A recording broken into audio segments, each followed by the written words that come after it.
Hi, welcome everyone. This is the Arizona Gives workshop for Relationship Building 101. I am Karina Ye Hilliard. I'm the Events and Marketing Manager at the Alliance of Arizona Nonprofits. I will be your facilitator for today. Just want to let you know that we plan on this being a very interactive session, like I mentioned earlier. So we would love if you turned on your cameras, but if not, you can unmute yourself during the session so we can get your participation and you can ask Angela questions throughout her presentation. Should you have any other questions in the meantime or don't feel comfortable unmuting yourself, feel free to put them in the chat box and I will be monitoring that and relaying those to Angela. If you are hearing impaired or would like to have subtitles, we have provided transcription you can access by clicking the closed captioning icon at the bottom of your Zoom screen. Tomorrow, we will be sending out an email with a link to a recording of this session, a copy of the slide deck, and a transcription in the chat box and any other resources that are shared. So don't worry if you can't take notes fast enough. And so I have the pleasure of introducing our speaker today, Angela Florez, the Chief Development Officer at Women's Foundation for the state of Arizona. As an Arizona native, she grew up in northern Arizona, situated near the lands of three indigenous tribes, White Mountain Apache, Navajo, and Hopi. This upbringing influenced her to focus on her education and professional talents on championing access to quality education, healthcare, and programming addressing social determinants of health for marginalized communities. So we are really excited to have her today, and she's going to be talking about relationship building and how you can apply that to potentially some of the donors or recurring donors that you have for AZ Gives. So thank you, Angela. Hi, good morning, everybody. Or good afternoon. Thank you for taking time out to join me today. I'm really excited for the presentation. I'm really looking forward to hearing more from all of you on what you're hoping to get out of today. I wanted to focus this on very, I don't want to say basic. Basic is not the more entry points for relationship building. And I say that because for some of us, this is going to be things we already know, right? For some of us, this is going to be affirming things we're already doing as an organization.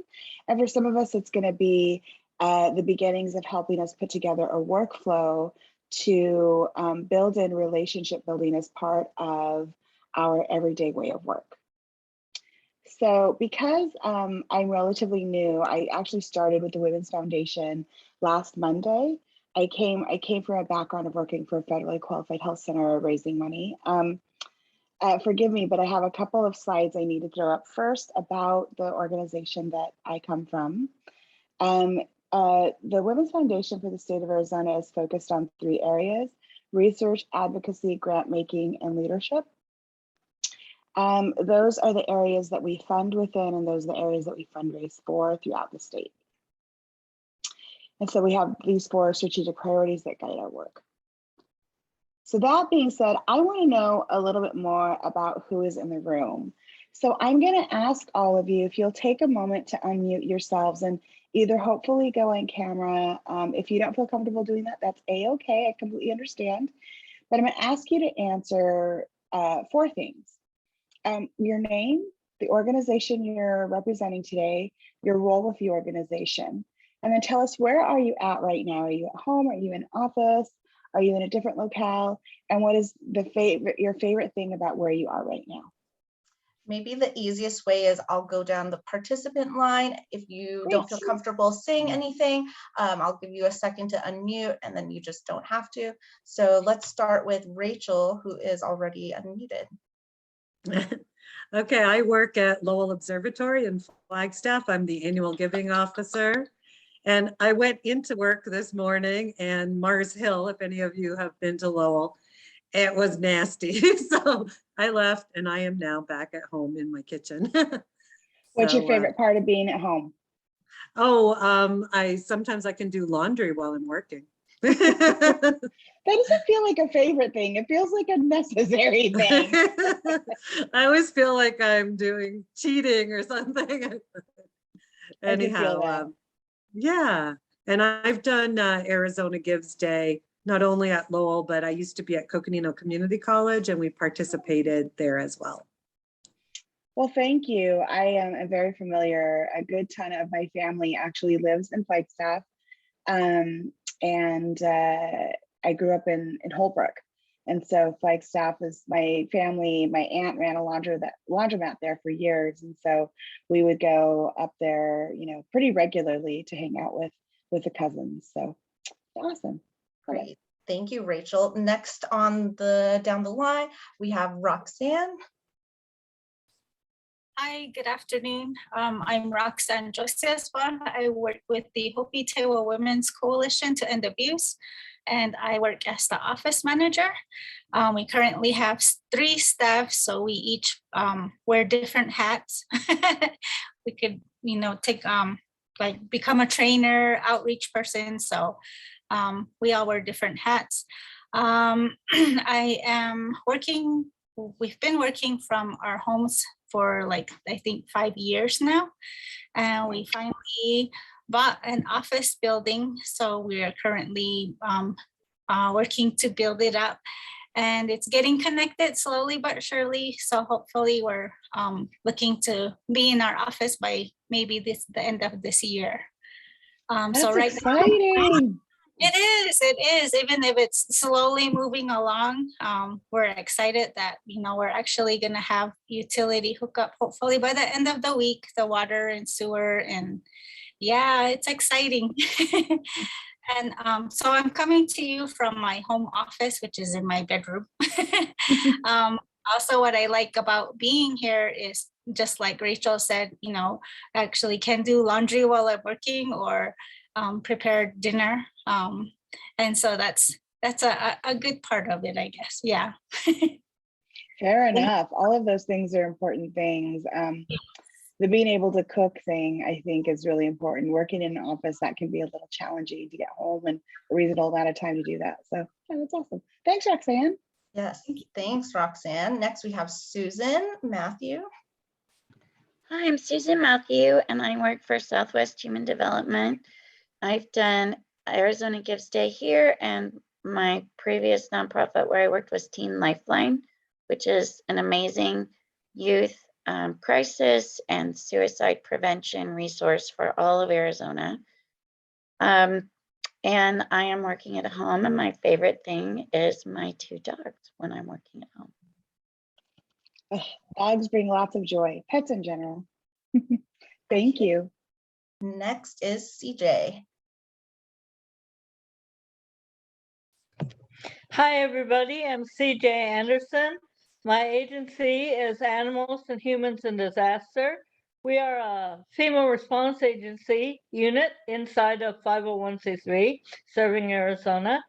And my favorite thing is having my pets around me, that my little Chihuahua is just cuddled in tight and enjoying the day, being in bed with my feet stretched out, but still doing work. Awesome. Yep.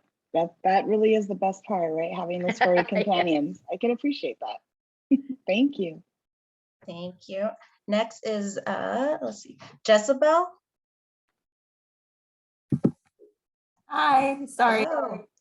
As Hi, you guys Jezebel. are talking about pets, my pet is right here, so it might be a little noisy. I'm Jezebel Ramos. I'm with Arizona Youth Partnership. I am the development coordinator there. And this is actually my first, I want to say 6 months doing development in general. So I'm very, very new to any of this. So I'm really excited to learn what's going on. And yeah, right now I'm working from home, as you can tell. And I think my favorite thing is also having my pets here. I got a quarantine baby. So I got a dog while we were in quarantine, and it's been quite a ride. So I like hanging out with her a lot. Awesome. We had something similar, I think in May of 2020. We thought, you know, oh, but the pandemic is going to be over soon. We better get a puppy so we can get it trained while we're still working from home. And here we are. So yes, I hear that, Jezebel. Awesome. Well, thank you for joining us. Thank you. Okay. And sorry if I mispronounced Angel or Angel Puebla. give a couple of seconds here. And then we also have next would be Carrie. We have Carrie here. Hello. Hi.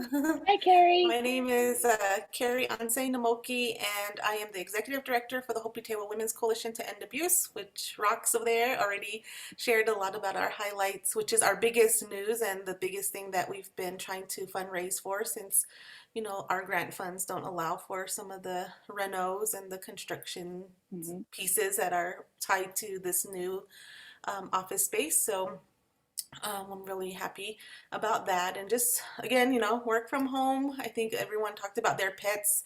The best part about it for me right now is just enjoying our home. The home that I recently moved back to is a family home that's pretty much been used as a weekend home for our family, and when we have ceremonies here on Hopi, then we would all gather here and then we would leave, you know, and go back to where, you know, Flagstaff or wherever.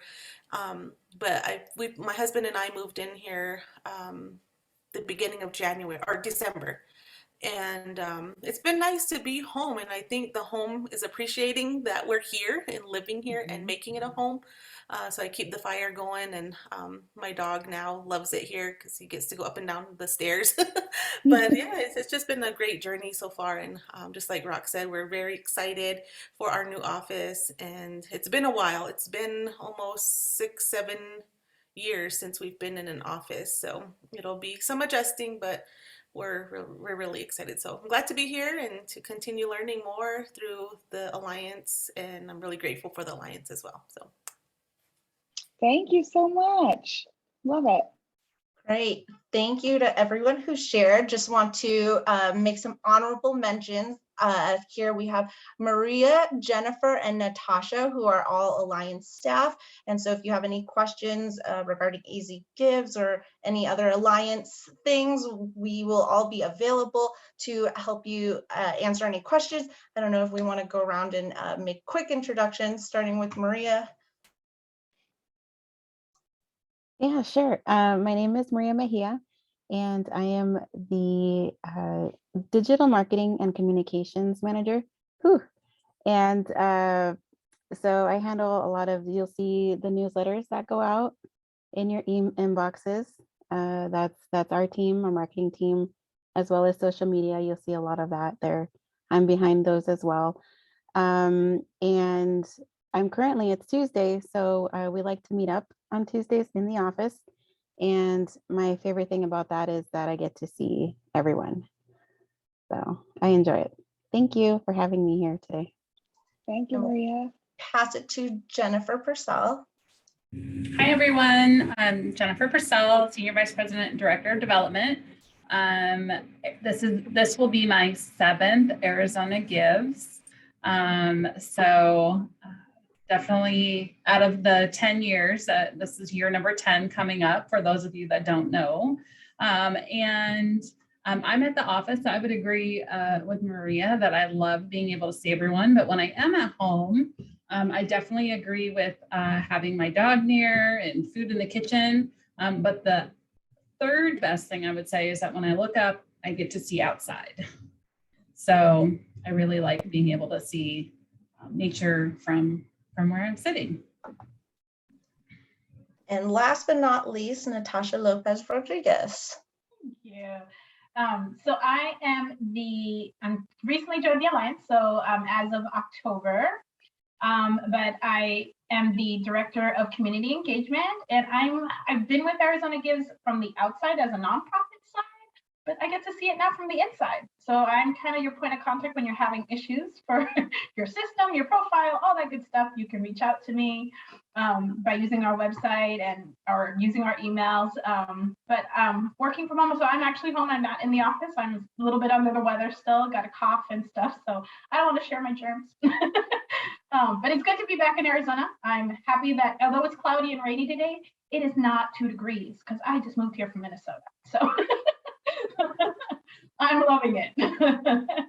Well, thank you everybody for joining.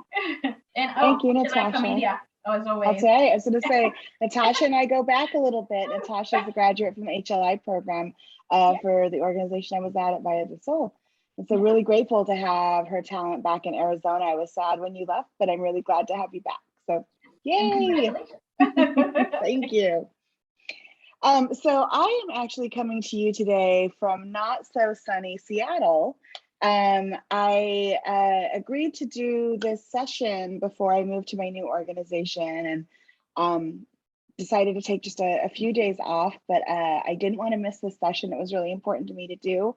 So my husband agreed to sit quietly in our hotel room while I work with you all. And go through this really fun discussion about relationship building. So I'm going to go ahead and share my screen again. Okay. So the question I want to ask us today, right, is what does a healthy mission-centric relationship look like? And while the topics we're going to cover today, obviously we'll cover donor relationships. Really, it's important to think about this as relationship building with anybody who touches your mission. And I say that because just as demonstrated by Natasha leaving and returning, right? She went to gain some more experience at a very large organization to come back to Arizona and bring that experience. We never know how people are going to return to us, right? And so relationships at all levels, whether it is the person, you know, that is sitting next to your kid's gymnastics class, to your staff member, or volunteers or donors, right? They're all investing in some way. Especially for those of us in development, relationships are critical because you never, ever know where you're going to hit somebody in a way where you're connecting them with your mission. I think that's really important to think about. Okay, let's go to the next slide. So I want to discuss with you and get some feedback from you all. What are some characteristics of a healthy working relationship, right? I think of them as being very engaging, value aligned, friendly, authentic, supportive, and challenging. And I'd like for us to talk about what some of these words say to you. So when you think of a highly engaged working relationship, what is the signifier to you that you've engaged with somebody or that they're engaging with you?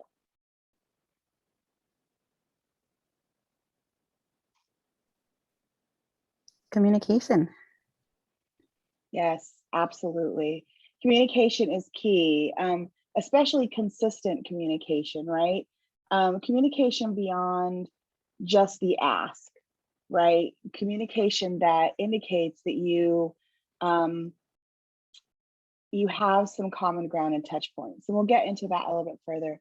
What about ensuring that your values are aligned? What are some signs that you know your values are aligned with the person you're working with?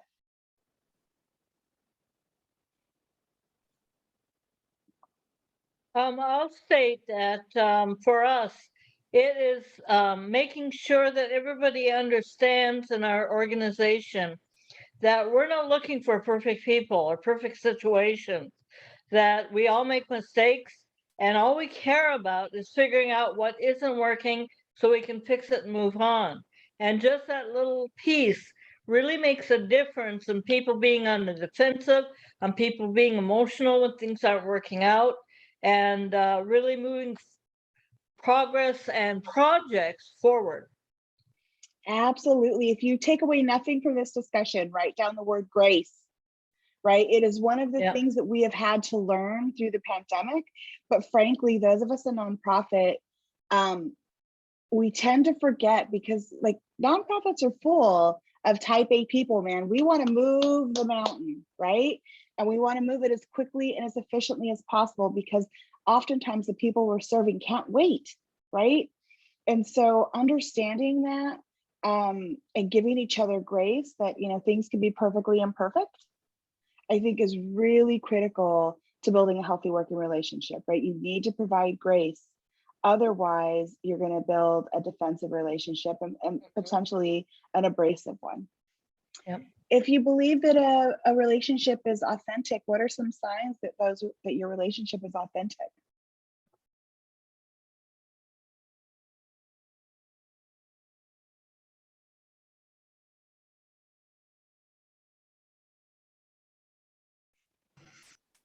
Maybe showing vulnerability. Oh, that's such a beautiful thing to say. I'm with you. Yes, and Angel, I agree. You can be truly honest with each other. Being able to be vulnerable is such a sign of strength, right? Especially when you are willing to say, I need a little help, right? And we'll get into how that is actually a strong bond moment when you ask for help and you allow your relationship, the other person on the side of that relationship, whether it's staff, whether it's donor, whether it's volunteer, to actually exert some expertise with you. It creates a beautiful bond because you're saying to them that you value their expertise and they are getting an opportunity to showcase their value, right? And so those moments are really, really incredible moments to share. One of the things I think about a lot when I think about authentic relationships is authentic relationships allow you to challenge, and you can challenge in a loving way, right? Asking folks if they're really showing up 100%, and then asking them how you can help them show up 100%, right? Asking them what they need to be 100%. Being willing to challenge if somebody is really, are they here as part of the mission because they want to be here, or are they here because they're afraid to try something new, right? Being willing to challenge really helps build a space of authenticity, because people know that what comes out of your mouth is true, right? That you're not going to blow smoke, or you're not going to be disingenuous with your praise, right? That you are, your word is clear, honest, and a fair assessment. So one of the things we talked about was communication. Creating healthy relationships means establishing a consistent pattern of investment. So one of the my most successful working relationships started out not that at all. I worked with a young woman who is very religious. I am not. She has a large family with 4 or 5 children. I have none. Definitely our personal life values did not seem on the surface to be in alignment. What we saw happening is, meeting after meeting, discussion after discussion, we were butting heads regularly, and just felt like we were really struggling with seeing where the other person was coming from. So we made an agreement to actually invest in the relationship. And we agreed to a consistent schedule where we would meet once a week for at least 30 minutes, sometimes over lunch, sometimes just, in our offices, sometimes at coffee, and really do these, what we believed were deposits, right? Depositing into the relationship. What that meant was that eventually we got to a place where our deposits far outweighed our withdrawals, right? And so if we were sitting in a meeting and I said something that could be a little ouchy, it may kick in a withdrawal, right, from our deposits of goodwill, but it didn't deplete it, right? And then it gave us room during our next 30 minutes to talk about what I said, what I meant, why I said what I said. But those investments became really important.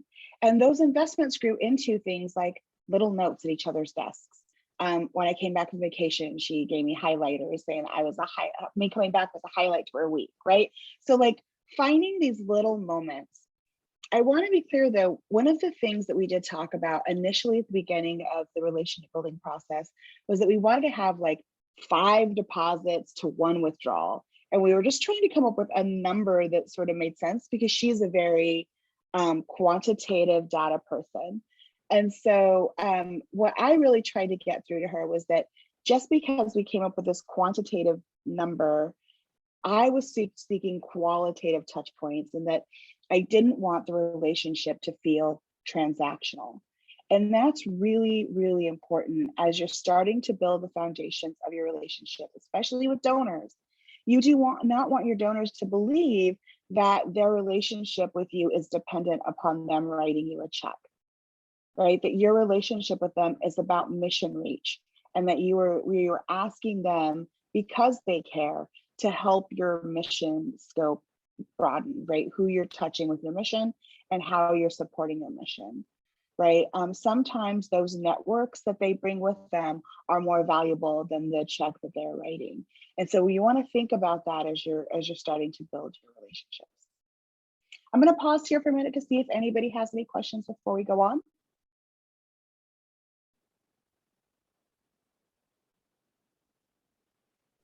I do not see anything in the chat yet. Great.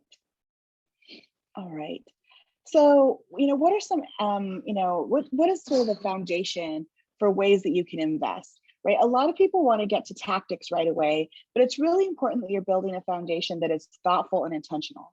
And so I have these 5 words up here: intentional, value aligned, again, that's really, really critical, respectful, giving a whole person approach, and giving loving accountability.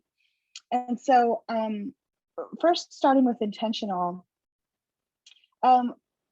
when we think about being intentional, can you all think of some ways that your organization is intentional about how you have built your either time and engagement investment strategy, or how you are currently working with donors?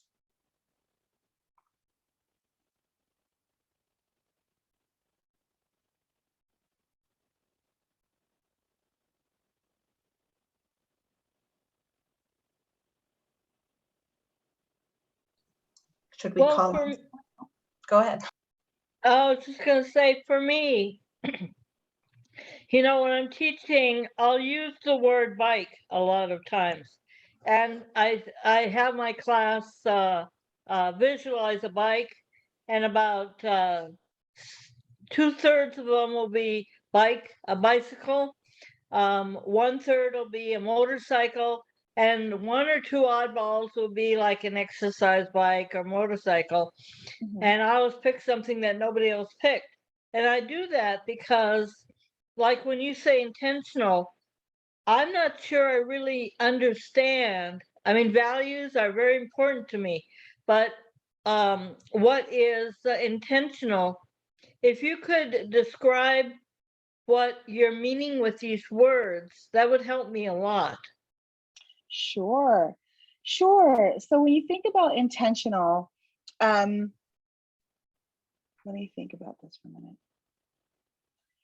Understanding what you're trying to create by the outreach you're doing, right? So if you're trying to create a group of strong volunteers, right? You think about all of the pieces that they need to be successful at being a strong volunteer.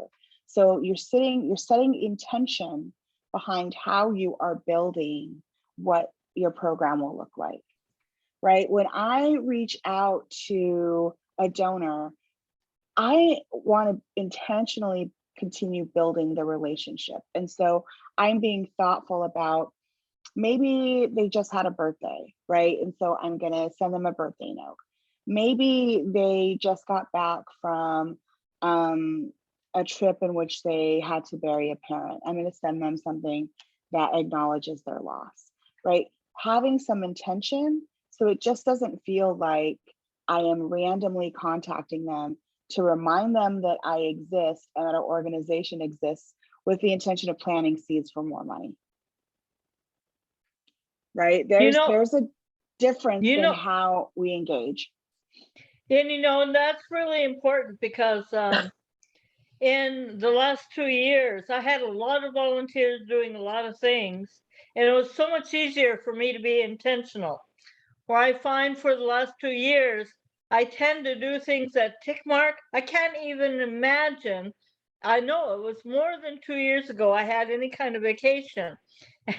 And so to be intentional, a lot of times my days are going through checking off things. And I don't really pay attention because I'm already thinking about the next thing I've got to do after this thing. And so I see that that's an area I've really neglected for the last 2 years. because of all the detail work I've had to do myself. Yeah, I think that's really fair. I think one of the things to think about is you can still tick off that you're doing intention work, right? You can still make a list. One of the things that we did at my old organization, and I intend to bring here, is we had Thankful Thursdays.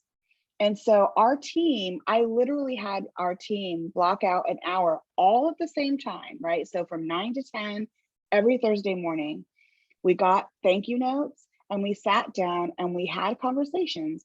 You know, who do we know this month who's got birthdays coming up? Who do we know, right? To make sure that we were writing little notes and sending them off to folks so that it's just another way of saying we care, right? The goal here is to build authentic relationships. One of the organizations I worked at years ago, early in my career, used to just send out blanket monthly newsletters, right, as asks. To me, that's not building authentic relationship. That was building a transactional relationship. And there is room for that in fundraising. It is not the kind of fundraising that I do, right? Making sure, you know, back to some of this language, respectful communication. There may be some folks who don't want to have a conversation about the fact that the parent just passed, right? And so really getting to know what does respectful mean to the folks who, what does respectful mean to the folks that you're communicating with? Okay, I'm reading a question from Susan. I'm really curious how you gather birthday information from your donors. I don't feel like we have a valid reason for including that question on any of our forms. Susan, totally fair. So this is really, this is gonna be part of the 201 course, but we do a lot of sleuthing. We really do, right? We use iWave or other wealth engine generators that will tell you some of this information. We also follow a lot of our donors on social media. And so if we see people wishing them a happy birthday, then we tend to get an idea that they're okay with people acknowledging their birthday, right? So typically, I mean, I will say we are very research heavy in learning as much as possible about our donors. And then there's a lot of touch points, meaning a lot of lunches, a lot of coffees, a lot of those kinds of conversations, so that it becomes very, very friendly. And so sometimes that stuff just kind of comes out. But we do actually, there is a tracking space for that in our donor database so that we can make sure we're keeping track of that. It also lets you keep track of family members and their birthdays and things like that. So think of it like almost like a customer relationship management tool, very similar. Our current database requires a year. It won't let us enter just month and day. Oh, that stinks. So you can find the month and the day typically, like you said, from social media or some other things, but it's really, and I guess we should just like put in 1900 for everybody or something, you know. Yeah, and let everybody know, right? Let that be a signifier that if it says 1900, we all know that we don't have a year, right? That's just a standard approach. Yeah, that's a good idea. Thank you. Yeah. One of the other pieces I want to touch on here is the idea of the whole person approach. So recently, one of my direct reports was very concerned about a standing meeting we have that comes right after her daughter's gymnastics class. And I brought up gymnastics earlier, and this is why, because I thought it was interesting. I actually do not want her as a fundraising professional. I do not want her to take an hour off to go to her daughter's gymnastics class with her. I want her to go on the clock, and here's why. I want her to talk to the parents that are sitting with her in her gymnastics class or in her daughter's gymnastics class to get an idea of the things that are challenging them, the things that they, you know, love about being a parent, et cetera, the things that they want to invest in, the things that they enjoy most, right, about being a parent, those sorts of things. I want her to build relationship. And I consider that to be something I'm willing to compensate for. because that informs our nonprofit as we are funding things that impact parents and children. It informs our approach, right? That is data research as far as I'm concerned. And so I guess I say the whole person approach when you're thinking about working with individuals, whether it's employees or donors, you really want them to show up 100% in the workspace. You do not want a segmented, this is who I am at work and this is who I am when I'm not at work, right? Just like I'm here in Seattle, right, on a vacation, I'm still bringing work into that space because it's part of who I am, right? Having conversations with the folks that I've been meeting up with here in Seattle, it is literally about the things I work on every single day and getting their perspective, right? And so understanding that the only way to build authentic relationships is to show up 100% with all of the pieces that you are and encouraging that from everybody that we engage with. That's why, again, I encourage, look at the things that your donors are following on social media, because those things may be very important to them. Right? Look at the things that they may be doing birthday fundraisers for on social media. That could be very important to them. Right? But making sure that you're tying back to the things that are really important to them. Okay, so I get this question a lot. What does a deposit look like? Right? Deposits are really important. The first one I say is initiate contact. One of the things that happens a lot, especially when you are head down, focused on work, really, churning your product out, is you can forget to look up for a minute and actually contact somebody to see how they're doing, right? To contact somebody to see if they're happy with how their investment is playing out that they made with you as an organization. People love to be asked questions, to be asked their opinion. It's flattering, right? And so initiating is really important. Ask questions and seek common ground. There are a lot of folks who donate that I may not agree with all of their politics, but our common ground is that we both want a better world for women and girls, right? And so if we can find some common ground on those things, it makes those conversations over coffee and tea a lot more exhilarating. Share. So something that somebody said, right, is being vulnerable. Share stuff with yourself. About yourself. One of the things I learned, I went to the Center for Creative Leadership a few years ago, and one of the pieces they do is they have you ask your peers and direct reports to do an evaluation. And one of the things I learned in that was that while I did a lot of check-ins with my teams, I would go sit in their offices and ask them how their weekends were, and ask them how their kids were, and ask them how their pets were. I rarely shared things about myself. And so they felt disconnected, as if I were gathering information, but not willing to be professionally vulnerable with them. Right. And so that really was a lesson I took to heart, and am much more open now with the folks I work with. And back to that professional vulnerability, being willing to say, I don't know what I don't know. Right. And being willing to be vulnerable and say that is huge, because that gives other team members an opportunity to shine, because they might absolutely know those things, and there's enough light for everyone. Right? So those when you do that, it creates a good feeling and a warm feeling towards you as a person. And so it's a huge deposit. Professional vulnerability, I think, is that, and sharing are the two biggest pieces of the deposit pie.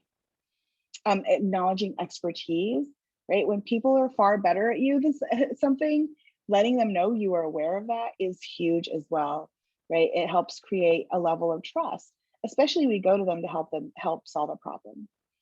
And then the last one is keeping agreements. This one is really, really difficult for me.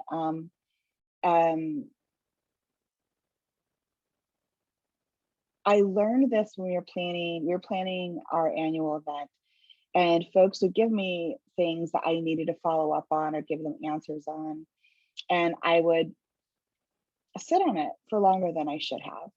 And so finally, one of my team members said to me that was really difficult, because it was as if I wasn't respecting their work, right? And because I didn't keep my agreement to them by hitting a deadline, that it was clear that their time didn't matter to me because they hit the deadline, right? That my time is more important than theirs.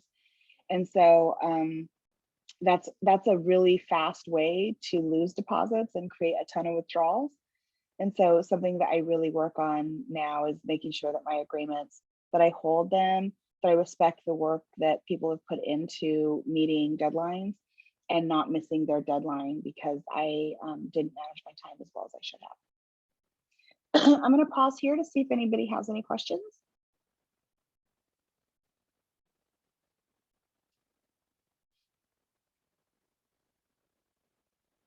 Okay. So one of the things I said would be an outcome of this, speaking of keeping agreements, was that you would be able to build a workflow for how to actually execute some of this. And so these next two slides are really designed for that, to help you find things that resonate with you, that are activities that help do this, the very things we're talking about in building relationships. So the first one is personalizing all outreach. Some of this stuff you may already know. This seems very simple, but we really do personalize our outreach. Everything from our email system, dropping names in, even if it's a merge. People don't necessarily know that and they love to see their name. Making sure that their names are spelled correctly in all communication, but really, frankly, handwritten notes are a lost art. And so I cannot encourage them enough. People really enjoy them. Breaking bread, right? Lunch, coffee, anything that you can do where there's some sort of activity, but it lends itself to conversation is really, really helpful. We've done a lot of Zoom lunches, a lot of Zoom happy hours. I know people are zoomed out, so I can feel that can be draining for sure. As pandemic restrictions start being lifted, certainly meeting a person is great, but definitely find an opportunity to do more of that. If your nonprofit is able to, try to build a budget around it. If you're not, keep your receipts and make sure you're using them as a tax deduction. Consistent communication, huge. There are some of our donors and supporters that I will text message with on a fairly regular basis. Definitely had to learn that, though, that there were some folks that weren't interested in emails, weren't interested in notes, but love having direct access to me via text, right? For some folks, that's flattering that they have access to somebody who is part of an organization that they admire, right? That they can text very quickly. Sorry, I dumped over my water. Okay. Undivided attention. This is huge. I cannot speak to this highly enough. Setting your phone aside, sitting with someone and listening to them fully is such a good bonding activity because it's something that we tend to not give anymore. Undivided attention, when people come into your office, if you have an office space or your home office space, turning your monitor, shutting your laptop, whatever you need to do in that moment so that it's very clear that they have you 100% makes all the difference in the world. As I was exiting my last organization, there was a going away, you're going away happy hour. And the thing I heard most consistently is that when people came to me, they felt heard. They felt heard and they felt seen because that was a practice that I did.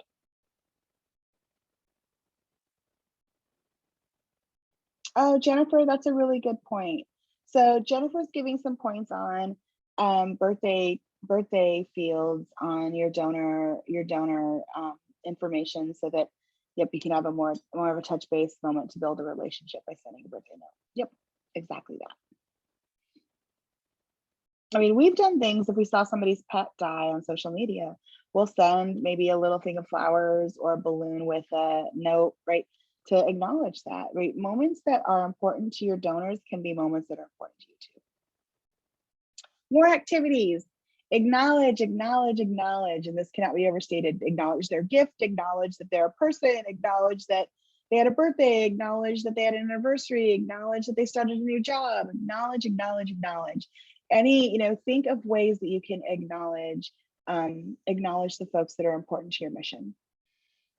Small gifts. So if you literally had a favorite hobby, find a small token, especially with team members, it helps people feel seen. Trying to think of a really good example. A couple of years ago, one of my staff members was starting to use Rosetta Stone to learn Spanish. And so I bought him an English-Spanish dictionary, right? So something that is supportive, somebody learning to play guitar, buy them some guitar picks, right? Things like that. Somebody, maybe learning to paint, buy them some paint brushes.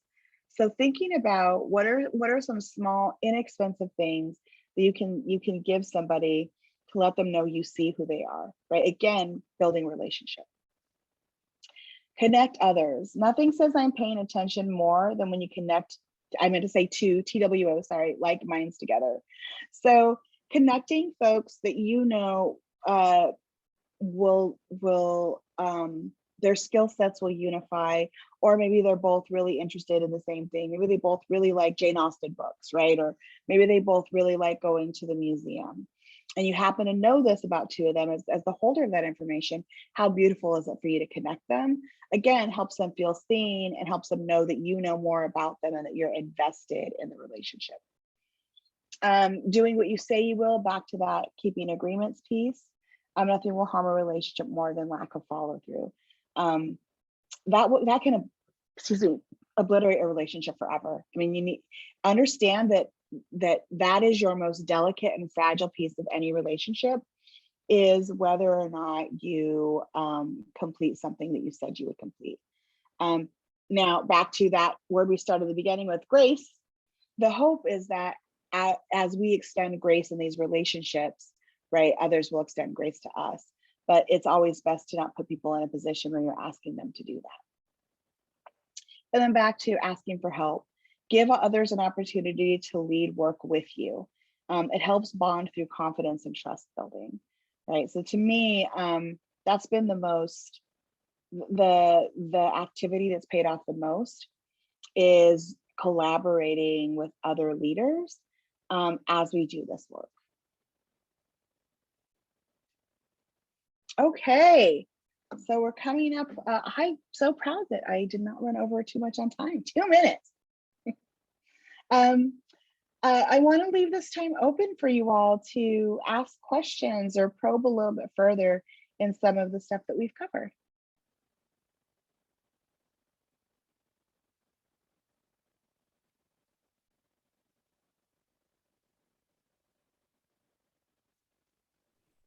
I just wanted a quick mention to folks, and one of the things that I repeatedly hear a lot from donors who call us or may ask questions, or they've got to make an adjustment to some of their donations, specifically for Arizona Gives.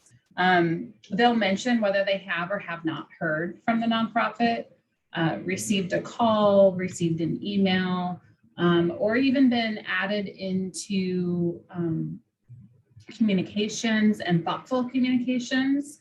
So I think that it's potentially a missed opportunity to really engage those online donors. And some of those donors you'll never see.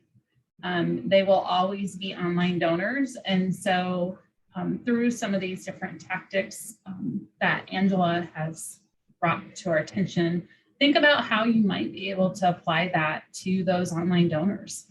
Some you'll know and some you never will. So, I think that building relationships isn't just in person anymore. And so we have to be thinking about ways to do that in a virtual environment.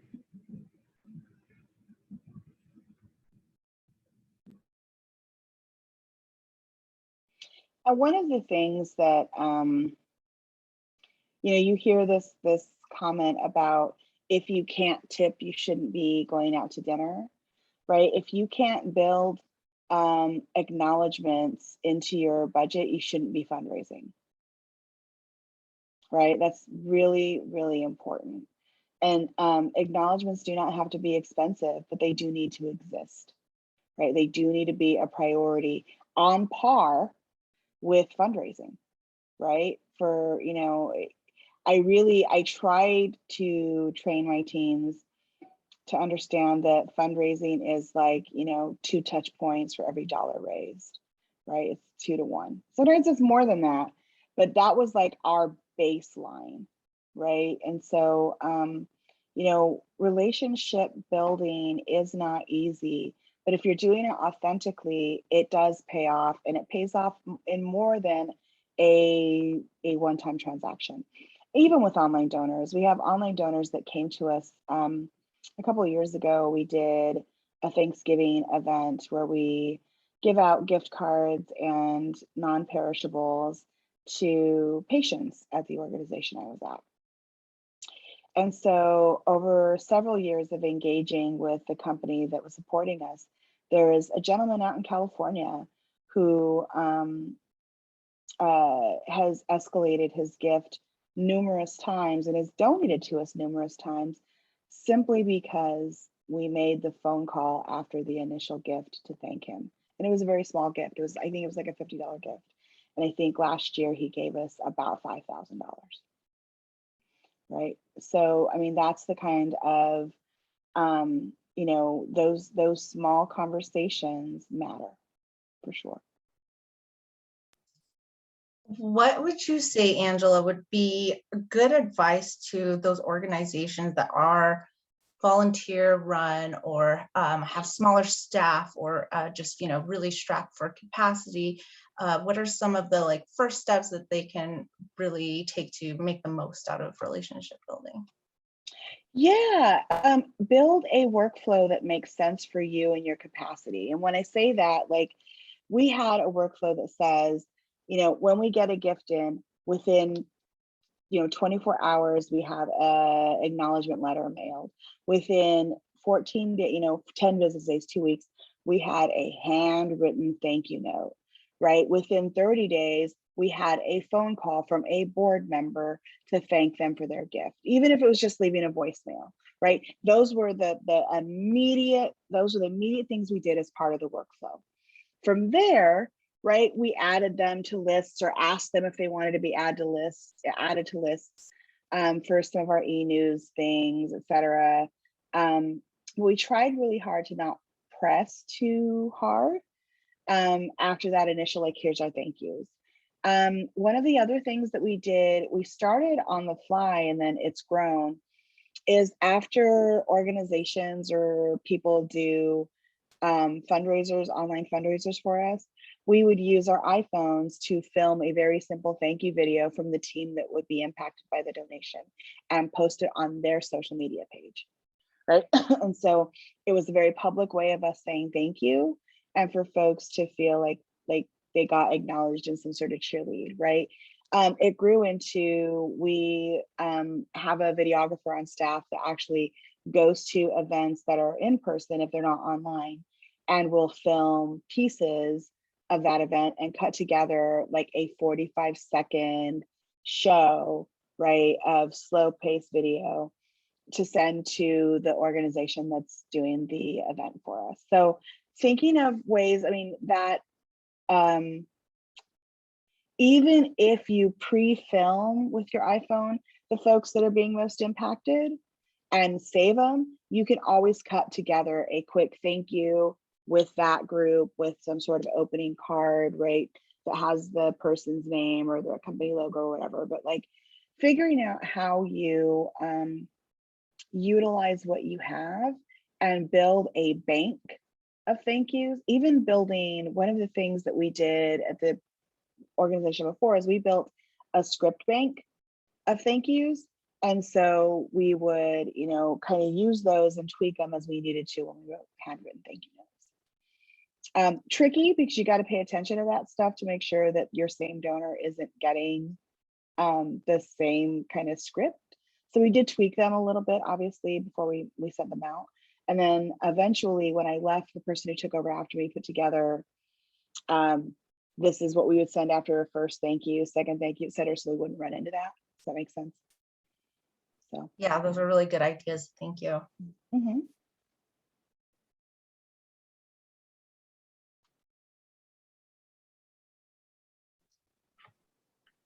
any more questions we have for Angela, I'll give it a few more minutes, but I did want to really quickly drop in the session that Angela is going to be having hosting with us on March 15th, and this is Relationship Building 201. So this is a little bit of a deeper dive into relationship management, allowing your organization to extend its capacity. And so in this session, you'll really learn how to work with your longtime supporters and extend your organization's reach, and how to connect with both new and the seasoned supporters to create momentum for your campaign. So I just wanted to make sure that everyone had that link so that they could register for that. Yeah, this will touch more on using wealth research engines, and sort of how to, how long before you make that really big ask, right? What kind of investment you need to make before you get there, those sorts of things.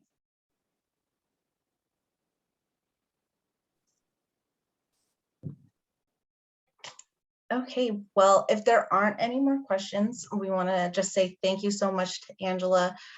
Really enjoyed having her. I would also love if everyone could fill out this event feedback survey. That's really helpful for the Alliance, for our speakers, for our funders, so that we can continue to provide improved trainings for everyone. So if you fill that out within the next week, you can enter for a chance to win $25 off any Alliance event through 2022. So if you could please do that. And then just a reminder that we will send an email tomorrow with a link for the session's recording and resources.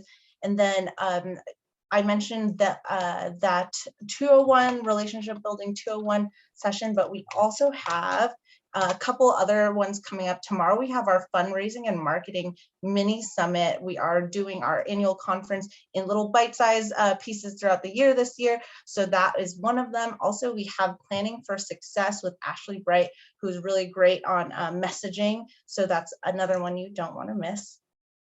So I'll just give it one more minute here. Thank you, CJ. Thank you, Carrie. All right, we'll give everyone. Yeah, thank you. I hope it was helpful.